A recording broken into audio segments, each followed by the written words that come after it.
Ayan yung mga mga kumukuha ng namin, mga garbage namin. Yung mga mga lumang mattress, kutsyon, mga kahoy na hindi na ginagamit. So yan, sila yan.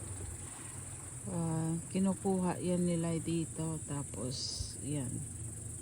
Punta sila dyan kasi kukunin nila yung iba. Ayan. Dyan sila. Yan mga lumang mattress namin. Kinukuha nila yan. Ayan. Mga binata yan guys. Ibigay na ninyo yung mga phone number ninyo. Ayan o. Guwapo. Ayan sila. Dapat yata kunin pa nila yung iba eh. Ayan.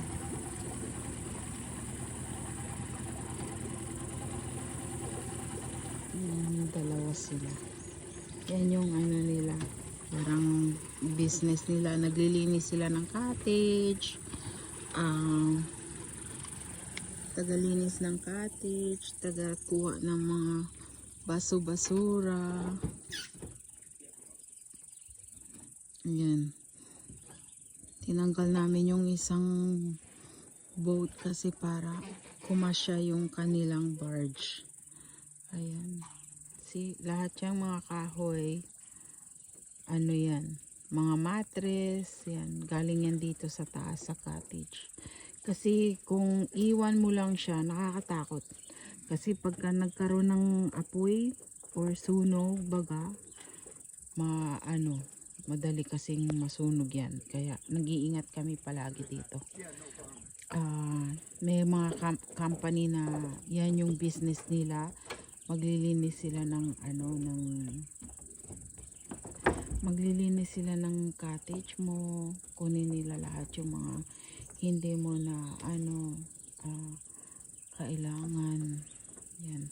Ayan, tatalian nila yan para hindi hindi malaglag sa tubig. Kasi dito masyadong stricto yung gobyerno. Kailangan malinis lahat. Ayan. Pag merong nakuha sa tubig na mga kahoy-kahoy, tinatanggal. Ayan. Kaya tinatali nila para hindi yan malaglag. Ayan. Hindi siya malaglag. Kaya kailangan taliin. Kasi pag umandar na yan, baka malaglag sa tubig. Kailangan pa nilang huminto at pulutin. Kaya yan, tatali nila yan, ganyan. Yan. Tumawag yung biyanan ko. Matagal na siya tumawag. Kaso lang, ngayon lang nakapunta. Siguro busy sila. Ayan. Tingnan nyo yung tubig guys. Sobrang calm. Ayan. Ayan lang. Thanks guys for watching. I hope you enjoy these mini clips of mine from here from the cottage. Please don't forget to hit that like button and follow for more.